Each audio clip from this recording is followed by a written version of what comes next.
Hi there. Today I'm tasting a wine from the Finger Lakes region, so we're in upstate New York. The wine I have is from the Seneca, Lake Seneca AVA of the Finger Lakes, and this is from the Hermann J Wiemer winery. It's a 2013 Magdalena Vineyard Riesling. Weimar, one of the better producers of the region. The eponymous Hermann J. Weimer arrived in the Finger Lakes region from Bernkastel, where he'd grown up, it's a real centre of Riesling growing, in the 1960s. He worked at a winery called Bully Hill, where he was the winemaker, and he came to see that the future for the Finger Lakes region was to be producing quality wines from Vitis vinifera, rather than concentrating on hybrids such as Niagara and Vidal, which, although they were well suited because the region can have incredibly cold temperatures and the hybrid varieties are often more resistant, actually if you're going to make really high quality wine with fabulous definition, it's often a better idea to be using a vinifera variety. And Riesling suits this climate really well because it can have a quite short growing season, because the winter closes in really quite rapidly here, and in fact you can only really grow grapes because of the presence of the lakes, and Seneca is a particularly deep lake, and therefore it doesn't freeze and is handy for moderating the temperature there. Hermann handed over winemaking to his apprentice Fred in 2003, and actually retired from the business in 2007. So he is no longer involved in there, and so he sold out.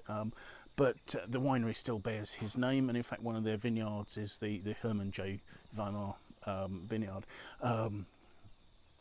And he's obviously been quite an important character in the development of this area.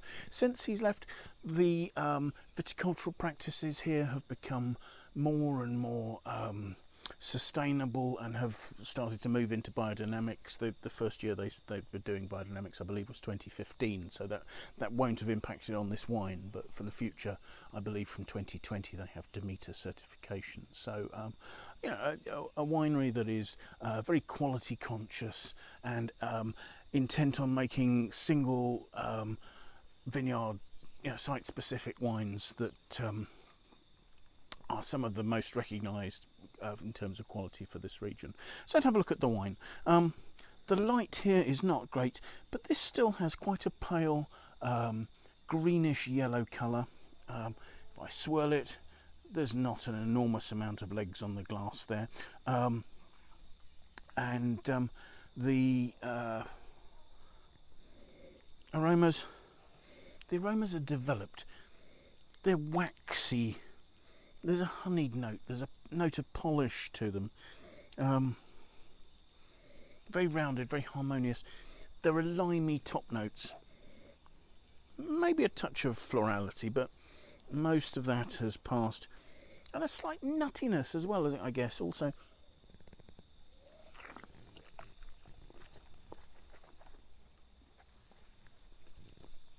Tasting it, I wasn't actually expecting this to have the sweetness that it has, but it actually has a rich honeyed note. It's almost sort of Chenin-like in terms of that there's there is a waxy character to the wine.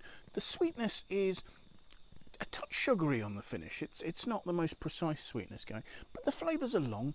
There's a lemony crispness that's lasting really well. The wine has some nice developed flavours, and as the finish is developing, there's that sort of slightly nutty note, maybe sort of an almondy touch. I guess it's a touch of oxidation, but it's not spoiling the wine at all. In fact, there's a sort of part of it's a freshness that is lasting really nicely. The alcohol, the label says it's 12.5%, which with that medium sweet level is actually a little surprising. But it's not making the wine heavy. It's at most medium to light bodied. And the freshness on the finish with those sort of slight lemony touches and the nutty almondy note is lasting really quite nicely. The only thing is there's that sort of, the sweetness is perhaps not the cleanest sweetness you'd find, but nonetheless an interesting wine. Certainly seems to have been well worth aging.